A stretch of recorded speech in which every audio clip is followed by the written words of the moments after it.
Hi, everyone. For those of you that I have not met yet, I'm Stephanie. I'm the Executive Director of ShelterBox Canada, and I have been with the organization for the last 8 years and really excited to speak with you today.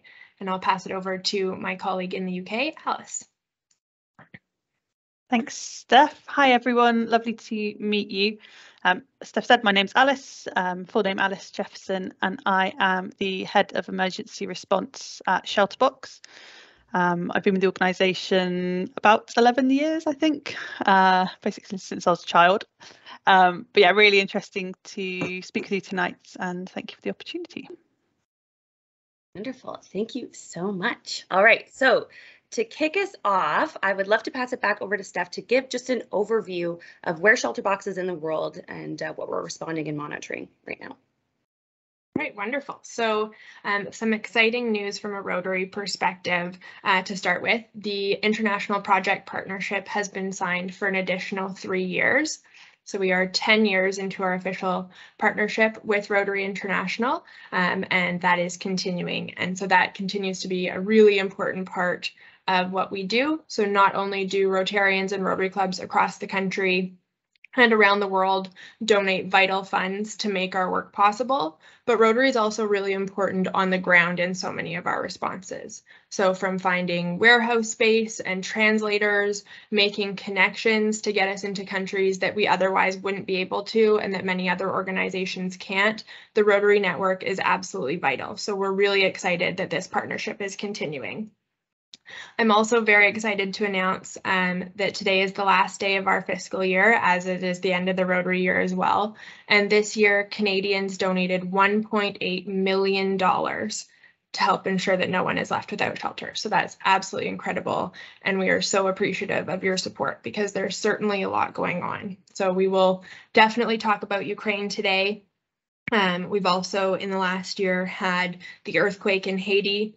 We've had one of the biggest storms since Typhoon Haiyan in the Philippines, Typhoon Rai, where we helped over 120,000 people, which is incredible. And we continue our work in so many conflict zones that aren't in the media right now. So in Yemen, in Ethiopia, in Mozambique, in Burkina Faso, in Cameroon, in Nigeria, and throughout the Syrian region. So there's a lot going on right now. And as usual, we are prepared for whatever happens next. So Alice's team is looking at how we may be able to support in Bangladesh after the really bad flooding that's happened there. Our team is looking at the earthquake and ongoing humanitarian crisis in Afghanistan and how we may be able to help there. And we're also quite concerned about what's happening in the Horn of Africa, where 4 years of successive droughts have led to famine-like conditions, and we'll talk more about that later. So I'll leave it there and we'll get into the meat of our panel. Meg is going to moderate for us, but we will have time for questions at the end. So please feel free to ask whatever you would like answered at the end.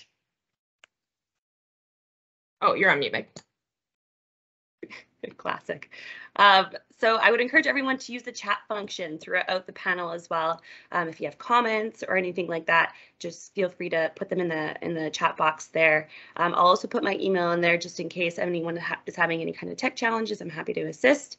But yes, as Steph mentioned, we'll have a chance towards the end after Alice and Steph answer some of the questions that we have here for the audience to unmute themselves or again use the chat function to ask some questions. So I will ask the first question, which I'm sure everyone is thinking about, which is how is ShelterBox currently responding in Ukraine? So Alice, I know you've had quite a bit of involvement there. I would love to hear just your perspective.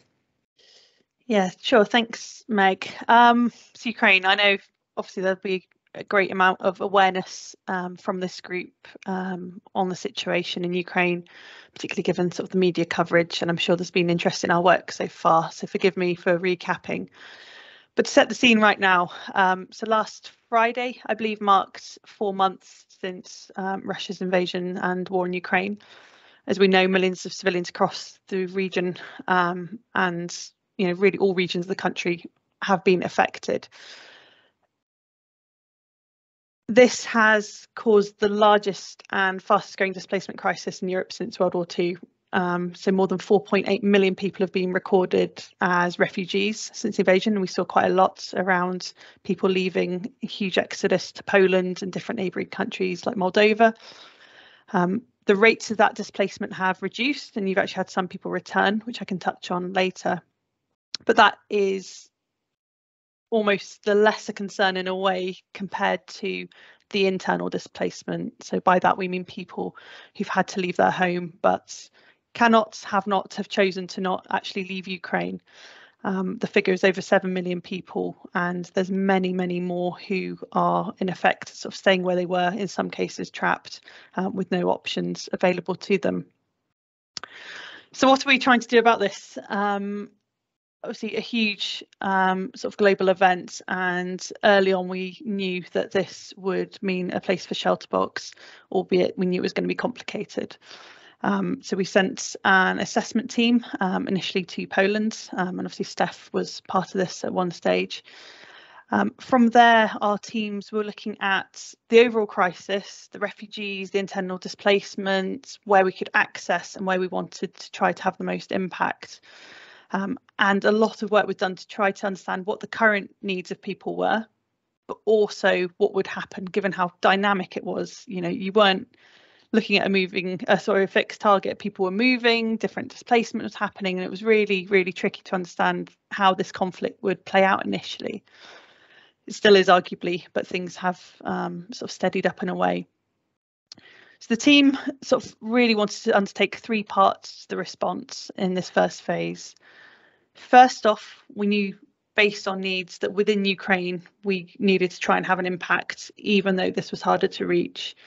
And we found a partner who was willing to work with us to support people displaced to West Ukraine, which is arguably in some ways sort of safer, with really simple items like mattresses. Millions of people were turning up in cities like Lviv in West Ukraine, trying to get somewhere to sleep. Yes, some people knew friends and family, but others were just turning up at municipal buildings, needing comfort and dignity, and something as simple as a mattress could really help. So we've been working with a partner to provide mattresses both in West Ukraine and Central Ukraine. Secondly, is sort of more part of our core work. So we knew that there's likely going to be damage to housing, although often sort of the types of housing and sort of tall apartments are a bit different to a lot of areas we work in the world. The versatility of our shelter kits, where you can use a tarpaulin to patch up over broken glass windows, seal off where maybe a door has been damaged, all sorts of other things that might be useful to a family, alongside the tools and basic household items, including solar lights where perhaps power has been lost. So we wanted to target this on areas that had actually been affected by conflict, and working with a partner, Relief Aid, who we've done a lot of work with in Syria in the past, we combined efforts and have been working in the sort of area around Kyiv, where Russia sort of directly had sort of quite a heavy presence and caused a lot of damage to areas like Bucha and Irpin. So that's really formed the second part of our work.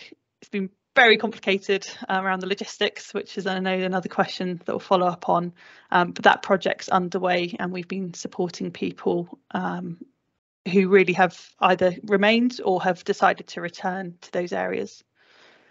The third and final part of the first phase is in Moldova.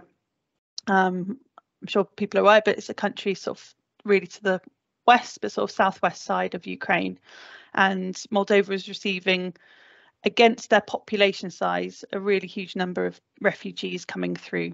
Some remained, some moved on into other countries, but Moldova is less well off than other EU countries. It's non-EU, and we knew that there might be gaps there in terms of provision. So working with a different partner, the team actually really decided that cash assistance was really what people needed who are likely to be on the move and needing support. So we're providing an amount of cash per person, and we're also providing hygiene kits, which again, slightly different to a lot of our normal work, but we really felt that based on the needs that people were talking about and seeing, that was the best way to go. Looking ahead, we're going to be undertaking a second phase, and we've got colleagues at the moment in Moldova and probably soon to be Ukraine in the next sort of coming weeks, really with a focus on winter. We know it gets incredibly cold in this part of the world. And although we're turning into summer in the sort of Europe and Northern Hemisphere, our eyes are firmly fixed on winter. So we don't know exactly where or scale, but that's going to be something we're looking at. Well, thank you so much, Alice, for that overview.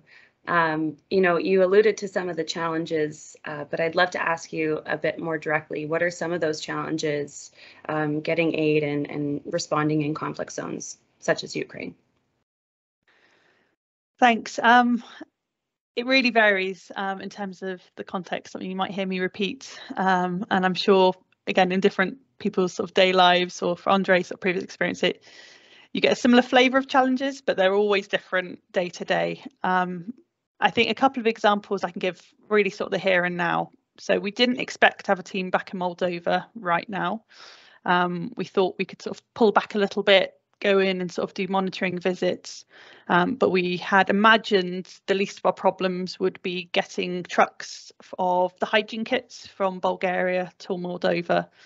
It seems straightforward, you're not going to fly things or put things on the sea, so those global supply chain issues hopefully less relevant for this, but it's been a total nightmare, to be frank. A lot of complications around driver eligibility to go into certain areas, complications around the tax between EU rules and Moldova, and just the lack of availability of trucking, plus a sort of big hike of costs due to sort of cost of living, fuel crisis and everything else.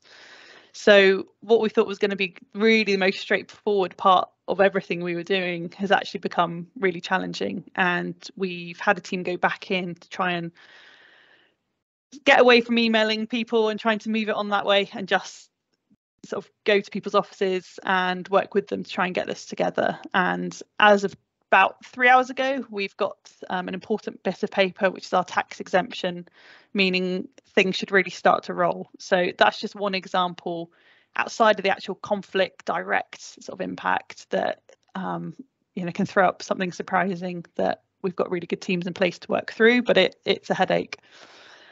I can maybe add to that too. I think ShelterBox has teams of experts of logistics and supply chain specialists and people who really know how to do this work, but sometimes just having the right contacts on the ground makes such a difference, and that's where the Rotary network can really come in too. And so at the beginning of this response, when we were first still scoping out how to have the biggest impact, we were in really close contact with the district governor for Poland and Ukraine. A number of clubs in Canada have sister clubs in Ukraine, and so we've worked really closely with the Rotary Club of Toronto, who helped start the Rotary Club of Kyiv, and their president has been really helpful in terms of finding locations to distribute our shelter kits. And so while it's not sort of the typical way we would work with Rotary on many of our responses, those connections are still really important and can help alleviate some of those frustrations that we're not able to get through on our own. Yeah, thank you, Steph. And actually, that's a really good point, because the initial connection with the right ministry and the Moldovan government came through a Rotary channel as well, which helped set things up in the first place. So yeah, really good point. Thank you. Moving back to Ukraine and some different challenges, in a way, at the start of the crisis, sort of everything was thrown up in the air, and ourselves as ShelterBox and other humanitarian actors we're trying to come together and figure out the best and most appropriate routes in. And I won't go through all the different difficulties and sort of challenges we've faced, but to touch on a couple, we and our supply chain team and of logisticians would really like, in a perfect world, to know end to end, from almost production or the warehouse we've got kit in or where we're buying it from, right the way through to that final warehouse near to where we're distributing. We would love to know that whole process and have really good assurances around what things look like, how much they're going to cost, how long they're going to take, who's in contact with who, can we all speak a common language, is the final warehouse sort of safe and secure, and have we looked at, particularly in this case, the security risks or limitations through maybe curfews or the risk of airstrikes, anything like that. But we know that's extremely hard to do when everything's so dynamic and changeable. The border queues and how long those waits are change. The areas that are at one moment safe might no longer be safe and accessible. The space in commonly used warehousing by logistics cluster, who are really World Food Programme, who have a real speciality in setting up these warehouses and helping with trucking. They might be empty 1 minute, they might be full the next. And so it's been a really tough balancing act trying to do it. In a way, for our second project, and this was the shelter kits going into Kyiv and other areas, we probably would have been able to move stock fairly quickly all into Kyiv and then really had it there ready to distribute as beneficiaries were identified, which took quite a long period of time, given the challenges in accessing the community and really their concerns about speaking to people given the trauma they had gone through. But what we really wanted to do is make sure we were balancing the risk. So it's all very well and good trying to have 6,000 shelter kits in Kyiv, but particularly early on the crisis, we knew that was really too risky, given the airstrikes happening, given Russian forces still really retreating from that area. So we decided to try to put enough in through our partner that they had a really good amount of kit ready to get into the hands of people as soon as they could, but trigger the next movements for when we could. And that's been quite a difficult set of decisions we've had to make, balancing those risks and those challenges. Other issues really around targeting. So I've mentioned quite a bit around North Kyiv and West Kyiv that were heavily impacted by Russian forces. Our partner and ourselves were also quite interested in other regions where there are acute needs and limited support going. But again, we've had to try to take a step back and focus on the most acute and severe needs where maybe help hasn't reached, but not put people, be it our partner or be it the affected community, in danger. And again, given how dynamic the crisis is, but really was in the first few months, that's been a careful balancing act. And at one stage we were looking at Mariupol before things got very hot, as we often call it there. But we unfortunately had to rule that out, given we're not there and able to fix all the issues. Obviously, it was extremely dangerous and tricky. And really, we didn't think it was the best interests for the partner or the people affected to try to support them there. We knew really it was a case of people needed to leave if they could. So that's just a flavour of some of the challenges that we've had specific to Ukraine. I could go on, but I'll leave it there in case Steph has anything else that you'd like to add. Yeah, that's thank you so much for doing that kind of deep dive into that, because I think that we often with Rotarians and our partners, donors and things like that, we don't talk about these challenges. So I think it's really important to highlight them. And it certainly sounds like this is a very volatile and dangerous situation, right, that we're working in. So it makes sense that there's so many challenges and having to be on your toes so often. So to kind of move into a new direction too, we've talked a lot about, how we're working in Ukraine, those challenges there, but I'd like to ask Steph, what are some similarities and differences that you've seen between conflicts in Ukraine and conflicts in the Chad Lake Basin, which is kind of Nigeria, Burkina Faso, and that area there? Yeah, so I think the first thing to note is that every country, every disaster, every conflict, every community is different. And so while there are certainly similarities, in every conflict zone we're working, people are being forced from their home. Some people can't or won't leave. And so there's that aspect of it. And then you have people who are on the move. And so that's always a logistical challenge. In almost every case, people have experienced some form of trauma. So they're going through a war zone. They may have lost family members. They may have had to leave people behind. And so that kind of translates across the borders. But I think there's also a lot of really different things to look at. So the Lake Chad Basin is Cameroon, Nigeria, Niger, and Chad. And ShelterBox has been working there since 2015. This crisis is in its 10th year, and it's not a single crisis. So there's multiple things happening in the region. There's ongoing drought that has led to some tensions there. There's violence from Boko Haram. There's internal violence over internally displaced people coming in, particularly in Cameroon. So there's multiple things layering on top of each other. COVID has also presented a lot of challenges in the region, and they've been lower down on the vaccine priority list, unfortunately, which is something that we see on a lot of our responses. And we're dealing with countries with significantly less resources than Poland or Ukraine or countries in Europe may have. And so there's a lot of differences in terms of how we interact in that case. But I think, as I said, every disaster is different. And one of the things that I love about ShelterBox is how flexible we are. So we have our expertise, we have our base set of aid, but that's always customized based on the local situation. So Alice just went through how different the 3 projects in the Ukraine region are. In the Lake Chad Basin, we have different things going on as well. So in Cameroon, ShelterBox is the sole provider of tents in Minawao camp in the north. And what we do is we provide tented shelter for people that are coming from Nigeria or who are internally displaced, living either on camp or off camp. And so they're in those tents until they can move into a semi-permanent shelter. And we have in the past helped with some of the resources to build those semi-permanent shelters because people are going to be there long term. And that has worked really well in Cameroon.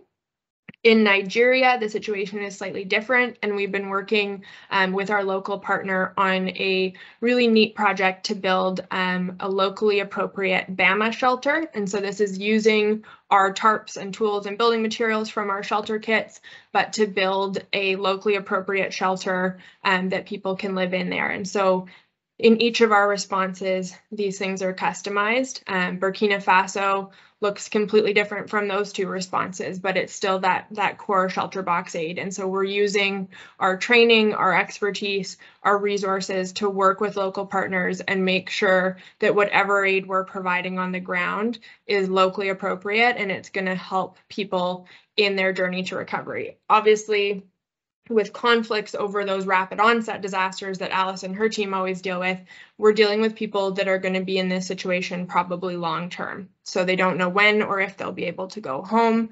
In often cases, you're kind of stuck in limbo in a camp setting versus a earthquake or a storm where people, it's a transition back to be able to rebuild. And so there's different things that we do in that case. But I think in every case, the only other thing that I'll highlight on this question, and then Alice, feel free to add anything that you'd like, is as a humanitarian organization, the core humanitarian principles mean that we have to remain neutral and impartial. We are not part of the conflict, and we help everyone based on their need, and we're there to meet the humanitarian needs, not to get involved in the political side in any way, shape, or form. And so we will continue to work all over the world in many different conflict zones, as well as being ready for whatever rapid onset disaster happens next. Alice, I don't know if you want to add anything to that.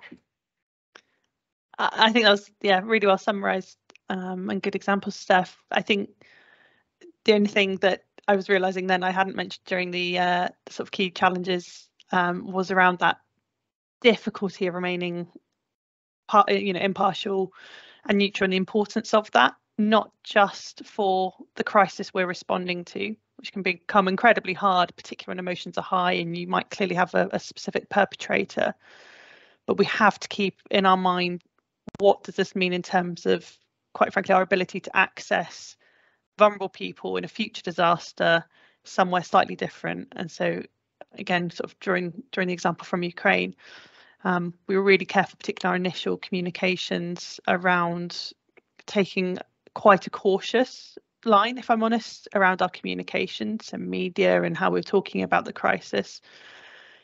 For example, if at that point we thought there was a way to be in Russia where we have previously worked, although that was for a natural hazard response. But if there's people who need our support, we don't want to rule ourselves out of being able to work somewhere because of what we've said about working somewhere else. Similar in Syria, we've had ongoing sort of discussions and debates over the years. We've worked in non-government held regions of Syria. Front of our minds is, could we still be able to support in government held or in future in other areas? You know, are we working in a way that enables us to do that while supporting those in most need, irrespective of the sort of politics? Thanks. Fantastic. Yeah, I think that it's a really important thing to emphasize. We get a lot of questions from folks of, you know, how do you remain impartial and how do you remain neutral? So again, as you mentioned, needing to keep all of our options open so that we can aid those that are impacted by the conflict and not those that are creating the conflict in the first place, right? So I know that we talked a lot about similarities, differences. And one of the key things that I've certainly noticed about certain conflicts is that they don't last very long in Western media cycles.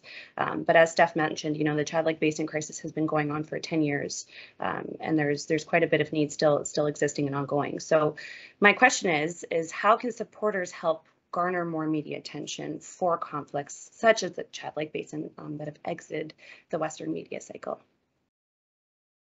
Yeah, so maybe I can start with this one and feel free to jump in, Alice. I think in my 8 years at ShelterBox, I have seen a lot of disasters become headline in the media, and it's always interesting to see which ones last more than a day, which ones garner that sort of nationwide support.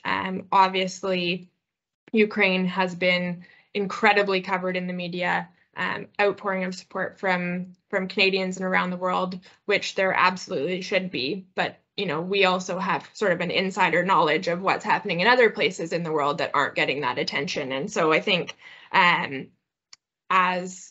as experts in this field, ShelterBox will continue to talk about and to share what is happening around the world. And I think the more our partners in Rotary can share that, you all have wonderful community connections. And I think amplifying that voice and giving a voice to those that aren't getting that coverage is certainly important. You know, right now, one of the things that we're quite concerned about that I just sort of briefly mentioned earlier is what's happening in the Horn of Africa. So they're in their 4th consecutive year of drought, and it is at the point now that every 48 seconds, someone is dying of starvation. This has not really been in the media yet, and a lot of people don't know about it, but it's one of the biggest humanitarian crises in the world right now. In Somalia, where ShelterBox has responded many times before, over 770,000 people have been displaced from their home because of the drought. They don't have anywhere to go, and they're facing a lack of food and a lack of water. And so ShelterBox is looking at how we can support those people. So while shelter may not always be top of mind in a famine situation, there almost always is an unmet need because people are being forced from their homes.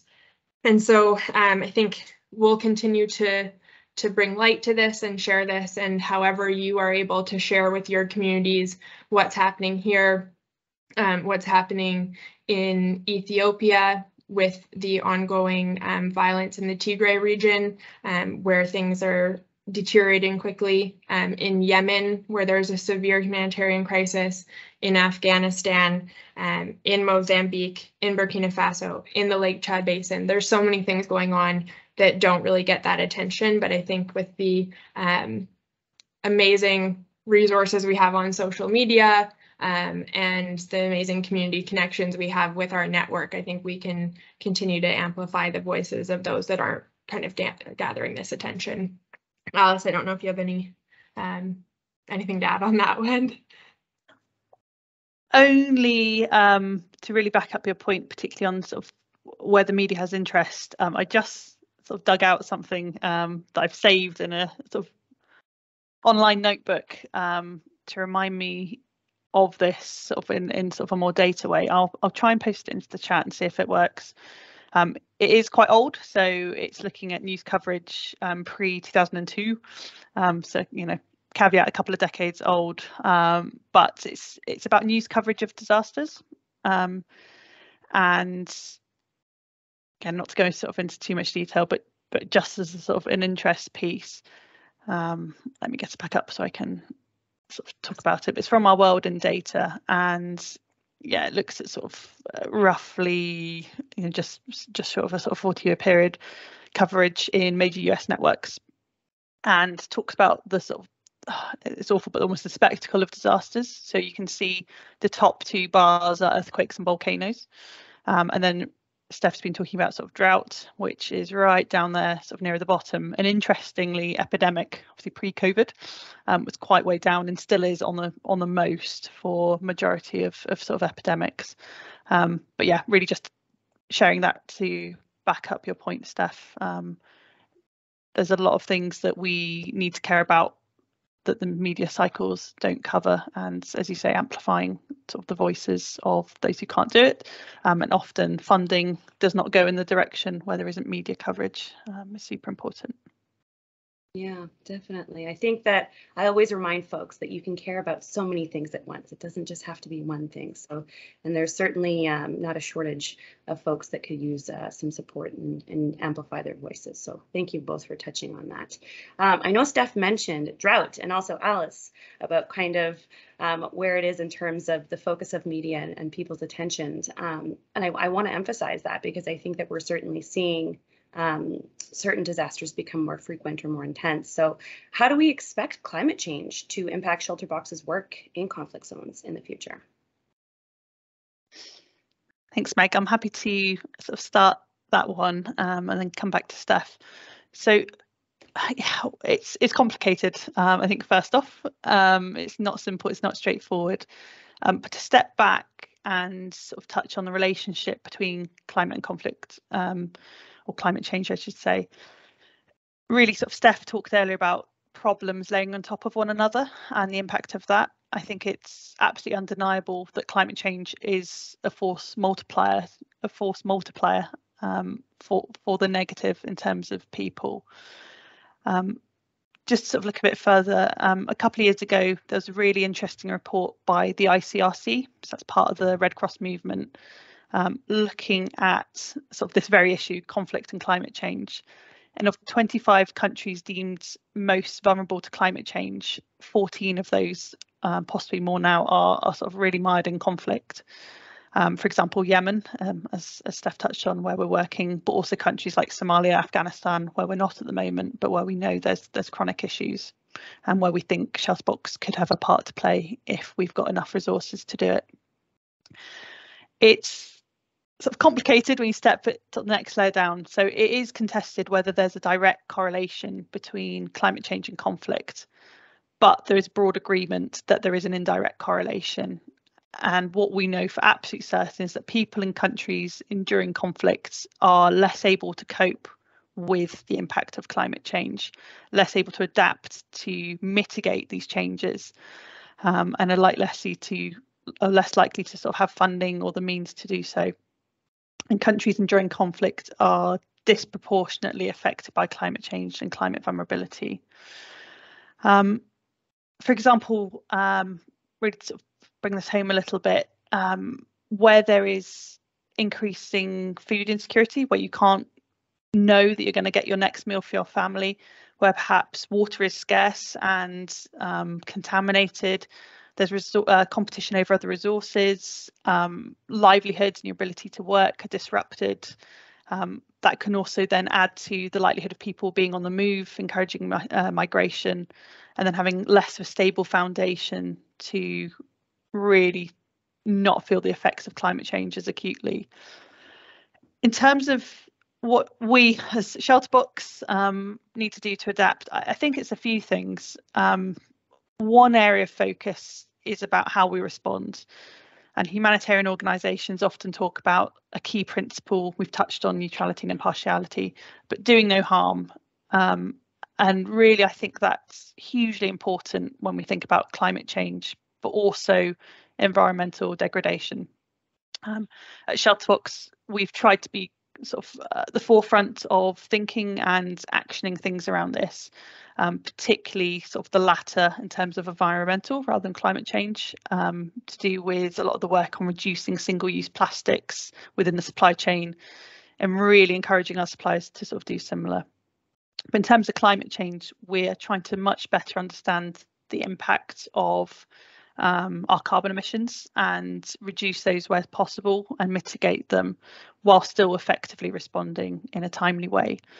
So wherever possible, and you've probably seen this shift, but we're trying to make sure we ship by sea or sort of road or rail our aid items to pre-positioning. We're thinking carefully about where those hubs are, partly with climate change in mind, but also for other efficiency reasons. That's just a tiny bit of what we're looking at in terms of the how we're sort of directly responding. But other than that, I think as part of our next 5-year strategy at ShelterBox, we're going to see climate change and the environment being a really key cornerstone that touches upon all areas of how we're working. Small things to do with ourselves, you know, here in UK or our global supporters in terms of encouraging action, but also the what in terms of what we're doing. I don't think we're going to suddenly switch to climate preparedness across the board, but I think it's going to be really interesting to look at not just only how we respond to shelter needs, but how we make sure we can help people become more resilient to the increasing shocks through climate change that we know will have a more severe impact on things like weather patterns and how that all ties in together with conflict. Steph, anything to add? Oh, that was great, Alice. Thank you. I think the only other thing that came to mind for me is that we often use figures about how many displaced people there are each year, both by rapid onset disasters and by conflict. And for the last 4 years in a row, that number has continued to go up, and it always is the most ever in human history. And so right now we're at 113 million people displaced around the world, which is more than ever before. And the UN has predicted that by 2050, that number is going to be 250 million every year. And so we know that the climate crisis is a big impact on that rapidly increasing displacement, and it's going to continue to affect all of us. So not only in countries that, you know, have typically seen some of these issues in the past, but it's going to get to the point that it affects all of us, and we see more countries in the Western world being affected by this too. And so I think just remaining flexible in how we work and knowing that unfortunately we are going to be needed in the long term, and planning for that is important. Yeah, absolutely. So what I'm hearing is ShelterBox is going to be more busy, and we're going to need more supporters like y'all on this call today. So I want to end on a high note because I know we've been talking about some pretty intense figures here. So what kind of stories can y'all share from the field that really showed you the impact that ShelterBox and Rotary as well are having together in conflict zones around the world? Steph, do you want to go first, and I'll follow up? Yes, I mean, most of my on the ground experience are in rapid onset disasters, and there's some obviously very heartfelt stories there of truly incredible impact. But many of you may know that I was recently in Moldova as part of our response, and had the opportunity to speak with some of the mothers who had left Odessa, and it was by far women and children who are the ones that had made that journey and that were in the capital city of Chisinau in Moldova. And I think a lot of people had drove their own cars across the borders. Some took buses, but I met a mom who walked 80 kilometers with her small children. She had a baby and a 2-year-old, and as a mom of a 2-year-old, I cannot imagine walking 80 kilometers with her in any situation, let alone through a war zone, and just witnessing what some of these people have been through was really difficult, but I'm honored to have had that experience, and to know that ShelterBox, as in so many other cases, is there and is providing these families with a little bit of comfort for them to get what they need in their journey next. Every person I talked to just wanted to be able to go home. There was a lot of uncertainty, and to know that we're providing a little bit of comfort really makes a difference, and every little bit goes a long way. And everyone I talked to was really grateful for the support being provided. And so I just want to pass that thank you on to all of you for making it possible for us to be there to provide that, because it really is an incredible thing that you're all making possible. Alice, I don't know if you were just in Lviv too, so I don't know if you have any. Yeah, actually, really the thing that's stayed with me for many, many years, in addition to different stories out of Ukraine, which I will come back and touch on, is actually I work within Syria and also neighbouring countries. So I was quite heavily involved a few years ago in our response within Iraq. That was originally to Syrian refugees being displaced into sort of northern Iraq, Kurdistan, following in particular one of the chemical attacks that took place, with people really in sort of huge numbers sort of pouring across the border into an already very sort of challenged country with fairly scarce resources. And then secondly, sort of being there during and after the really sort of territory sort of change with Islamic State and a lot of the extreme hardship.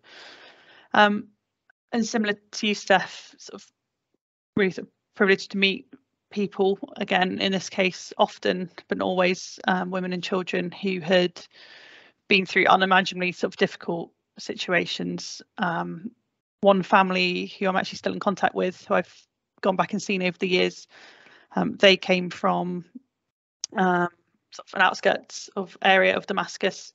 The mother was sort of extremely friendly and was looking after 2 children.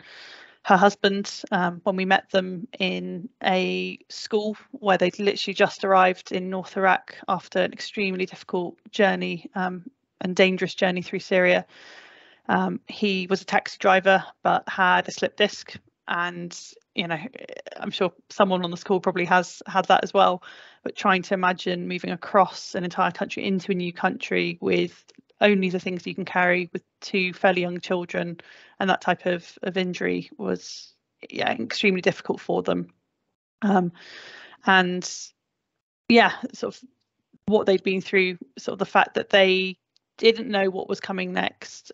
They didn't know at that point if they could return, if they could stay, but they just needed emergency shelter, and the communities they were with also required that. And actually our projects there ended up focusing, often we talk about women and children, as I've just have, but really we found a gap to be single males who had fled Syria because they were fearful of being called up into either the government Syria or militia groups, and they wanted to try and support their families and sort of seek safety.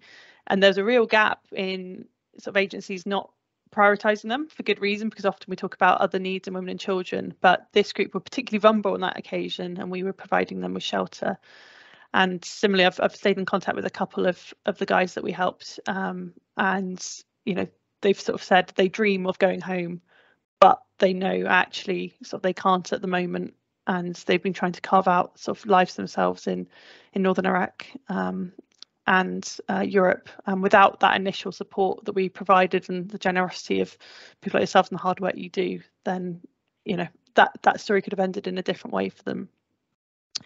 But just to finish on something from Ukraine, my colleague Martin and I were in Lviv to help work with our partner, and you know, but you know, in a much less severe way than people in other parts of Ukraine, but were having to sort of regularly, maybe 2-3 times a day, seek shelter in the bomb shelters when the sirens went. And there was very limited talk in these shelters, even though you were mixed in with perhaps journalists and Ukrainians from Lviv, or some of the millions of people from other parts of Ukraine that had also fled to Lviv to sort of seek shelter. But in those moments, you really heard that, yeah, that unknown was such a big player on people's minds. And we've sort of heard from, via our partner, 2 incredible ladies, their neighbours in Ukraine. You might see this on our sort of Facebook page, or sort of might be shared out. But this couple called Olga and Dina were neighbours, and they have been friends, you know, really for many, many years, sort of living next to each other, supporting each other. And they were evacuated after a missile strike landed in the middle of their building. Their homes weren't directly hit, but they had a lot of damage to things like the windows, some damage to the walls. They sort of were evacuated, but they returned home. And sort of we've been hearing, and there's a really good article in the New Humanitarian that's come out today. It's worth looking up. It's free to access, that talks about these issues. But you've had people displaced who now perhaps their homes and areas are safer, or perhaps they're running out of support or money or the ability to stay somewhere where they had originally fled. I don't know the situation, if I'm honest, for Olga and Dina, but for whatever reason, they've sort of gone back. And there's broken glass, windows aren't intact. They're concerned about the temperature. Again, although it's warmer now, if we had a big hole in our window overnight, you know, sort of, it doesn't have to be that cold for that to become a problem. So with our partner, we've sort of managed to provide them with those materials I mentioned before, tarpaulins, fixings to help patch things up, as well as solar lights. And where people can't sort of really fix their own buildings, we're making sure that we're working with maybe the managers of that building or others to help them. And yeah, really pleased to say that sort of all the hard work that's gone into this, from supporters, from different teams, from logistics, has meant that aid's getting into the hands of people like Olga and Dina. It won't fix the conflict for them, but it will give them a sense of home and support that will take them one step further. So thank you. Wonderful. Thank you, Steph and Alice, for sharing those stories. I'm glad we can end on a kind of positive note. It sounds like a big similarity between a lot of these, either it's disaster or it's conflict, is uncertainty, right? So being able to take care of basic needs and things like that ShelterBox does enables them to start planning for other things in the future and taking care of other things. So thank you both for the work that you do. I want to just open it up to the floor now too for folks that might have questions. I encourage you to use the chat if you're not comfortable coming off of your mic, but please do come off your mic if you'd like now and direct your question. Please introduce yourself first and then ask your question and direct it either at Alice or Steph.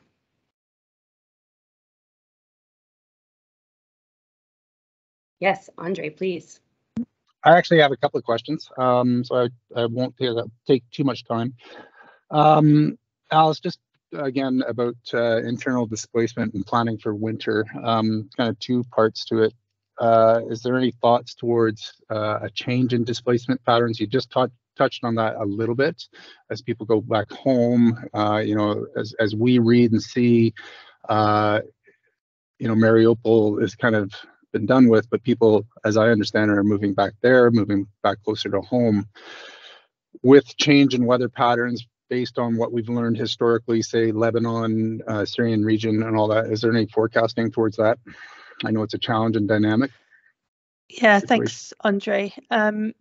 Yes, so we're looking at it. There's some really interesting intention surveys, is what they're called. So really trying to talk to people, and if we or the organisation running this can't talk to people because of the areas they're in, potentially sort of Russian controlled, then talking to people who are in contact with them to understand right now and in certain periods of time what the greatest needs they think they're going to have are, so projecting forward and what they believe really their intentions are in terms of staying somewhere, moving, particularly with that focus on winter. The organisation's called Reach, and they specialise in this, and we're accessing, like others, their reports whilst also trying to sort of double check and collaborate with other partners to understand this. It's still a guess, right? There could be a lot that happens sort of between now and then. But I think what we and sort of global analysts are predicting is this becomes more of a sustained conflict and much more protracted. So we're trying to gear up around that. With winter in mind, we know that we need to act and sort of start properly preparing the next couple of months. And whilst I don't want to second guess what my colleagues in Moldova are sort of looking at now, and once they sort of have more firm focus on the next phase for Ukraine across the board, But I would hazard a guess that we're trying to probably focus efforts, if we can continue to access within Ukraine. It's not to say there aren't needs within refugee communities, there certainly are, but we feel our aid and where we can add the most value and where the most critical needs are likely to be within Ukraine. So we're expecting more of our work to happen there. We're also trying to keep quite open-minded to how we support those needs. You've talked about the shelter kits. I imagine that might continue to feature, but whether or not we can actually provide cash within Ukraine, where people can access markets, they can decide specific to their family what they most need, whether that's a really warm blanket, whether that's additional building materials, but we want to be able to try and give that flexibility where we can. And in places like Syria, we've got experience of actually buying sort of winter jackets. It's not often our norm in terms of clothing, but we know that really winterization is about starting to warm up the person and then you work out. So we've got jackets actually ready to go that we didn't use in the first phase, if we can use those. It's really difficult in terms of the internal displacement to fully understand and predict what will happen. I was reading something by, it was a quote from someone who works for MSF, and they were really talking about the ongoing decisions that people need to make, to stay or leave, to cope or fight, to run or seek protection. And we're seeing and hearing anecdotally that people are returning to areas. As I mentioned, partly perhaps they're running out of funds or support to stay elsewhere, but also perhaps they've got older relatives that they need to return and to look after. So yeah, it's really difficult to know on an individual basis, but we're expecting a great amount of sort of returnees and internal displacement to be a lot of the focus of what we're seeing into the next phase. Thanks. And then the second part of that operational question, is there a cluster set up or is it virtual? And where is that running? Yeah, good question. So there's two parts, and sort of the cluster system is sort of a global humanitarian effort that we're trying to sort of work within. Typically for shelter, as some of you may know, there's two lead agencies, sometimes three, but I won't get into the difficulties and complications around that. But typically the United Nations High Commission for Refugees has a focus on conflict areas, and the International Federation of Red Cross typically for natural disasters or sort of natural hazards. So in this case, UNHCR, the UN agency, are running the shelter cluster for Ukraine. And there's an additional component that's working on the refugee response. It's something similar to what we saw happen in Syria. So we're well plumbed in with that. It really helps us to understand which shelter agencies are working where, so we can not double up, but can also share information and our plans, and then also report when we've supported people. But we're also plumbed into that system for our logistics and the logistics cluster that I mentioned at the start, where we're getting support with trucking, storage, and if we sort of find a problem, it gives us access into a network of other actors that might also have stumbled across the same issue. So yeah, we're well plumbed in with both those parts for this response. Thanks for that. And then a question to both Meg and Steph, particularly with Africa. You know, I put the accompanying link in to follow up on Alice's table there, which was very interesting when you flip it around looking at fatalities associated. Because we're not seeing a lot of it in the news, is it equated to the famine that occurred in the early 80s? Is it at that level? It's getting close. Yeah. It's predicted to be quite severe, yeah.